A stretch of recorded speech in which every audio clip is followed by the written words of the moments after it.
le thème éducation, qui est le deuxième thème de l'initiative d'ADNI.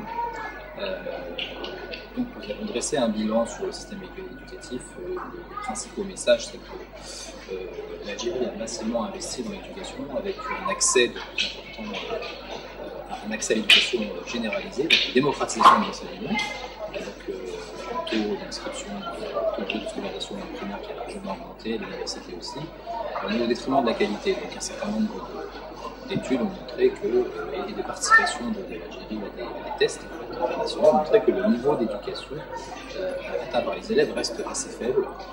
De même en recherche, les capacités de recherche sont extrêmement faibles, le nombre d'applications pour 1 million d'habitants est très faible. Un certain nombre d'indicateurs montrent cette faiblesse du système éducatif. Nous avons dressé donc une vision de ce que nous voulons pour le système éducatif à l'horizon 2020, donc essentiellement de permettre à chacun de s'éduquer, d'avoir un système équitable, de permettre à chacun de trouver un emploi, donc en fait d'avoir un système éducatif qui répond aux besoins de l'économie, de faire en sorte que les Algériens acquièrent un socle de base minimal, un socle de base de connaissances minimales, un certain nombre d'importants.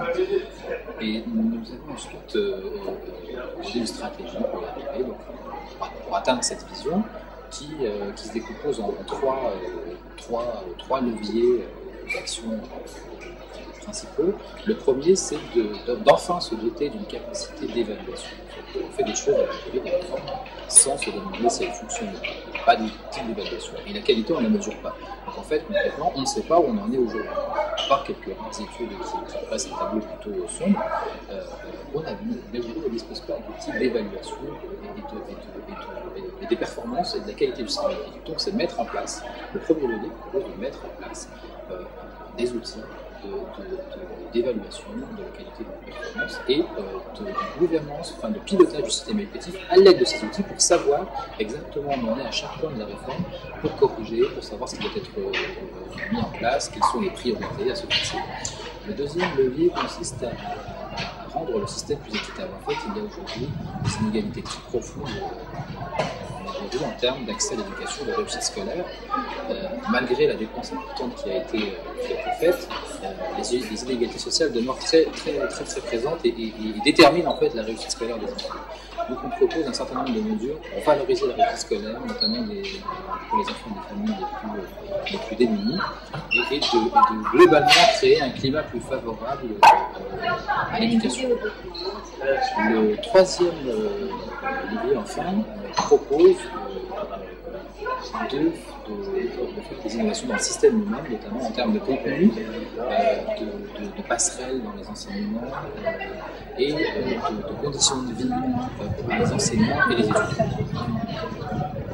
Voilà, ce sont donc les trois leviers. Ensuite, ces trois leviers sont déclinés en chantier qui peuvent être consultés bien sûr sur le site navi.org et nous vous invitons tous à participer puisqu'il nous reste encore 1 mois avant de terminer la version finale de ce rapport. Donc, ce qu'on a fait aujourd'hui est un point d'étape pour recueillir les idées, pour avoir un retour critique de la part de professionnels du secteur, donc d'enseignants, de directeurs d'établissement, de fonctionnaires des différentes administrations, pour enrichir le rapport et le rendre beaucoup plus proche des réalités actuelles et pour dégager des priorités.